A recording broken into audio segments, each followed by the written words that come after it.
Welcome back to A Moment in History. I'm Seth Udinsky. Well, in American history, only a handful of presidents have followed in their father's footsteps to the White House. The first time this happened was early on in the nation's history, as a young Northerner took the job once held by his father, who, by the way, also happened to be one of our nation's founding fathers. So in this episode, let's explore the narrative of the sixth president of the United States from the state of Massachusetts and the son of the nation's second president, John Adams, a man by the name of John Quincy Adams. The younger Adams was born several years before the first shots of the American Revolution were fired in Massachusetts in the year 1767. Sources indicate that young John Quincy witnessed the Battle of Bunker Hill in New England as a young boy, and he would eventually travel with his father to the Old World during the war and in the years immediately thereafter. Now, he would also join his father in the political sphere as a young man, and during the same time, he would marry his wife Louisa, with whom he stayed with for life, but had rather a stormy marriage. His international travels with his father laid the foundation for him to become a shrewd and skilled Secretary of State during the presidency of his ally James Monroe, with whom the second Adams was vital in helping to formulate the Monroe Doctrine.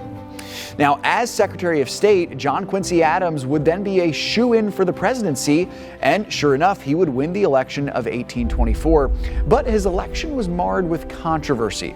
Now, many, including his opponent whom he defeated, Andrew Jackson, alleged that foul play was afoot. Jackson won the popular vote and finished ahead of Adams in the electoral votes, but none of the candidates achieved a majority. Now, in the 19th century runoff of sorts, as this would become, the House of Representatives made the final decision, and sure enough, the House chose Adams over Jackson. Jackson claimed a, quote, corrupt bargain had taken place. Well, regardless of the truth of the scandal allegations, Adams served as president for only one term, just like his father, and could not garner support for a second, most likely due to the controversy surrounding his initial election. Despite this, Adams led an accomplished presidency. He helped to lead the nation into the Industrial Revolution with the creation of numerous highways and an almost 200-mile-long canal. Now, in 1828, Adams lost to the popular Jackson, but his political career was far from over, as he then joined the House of Representatives.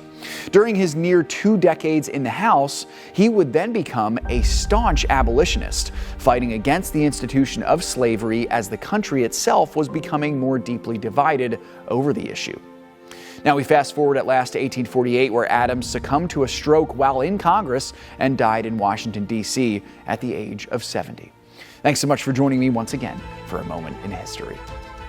If you enjoyed this video, remember to like and subscribe. And if you want us to cover one of your favorite moments in history, you can tell us in the comments. Now stay tuned for some new content.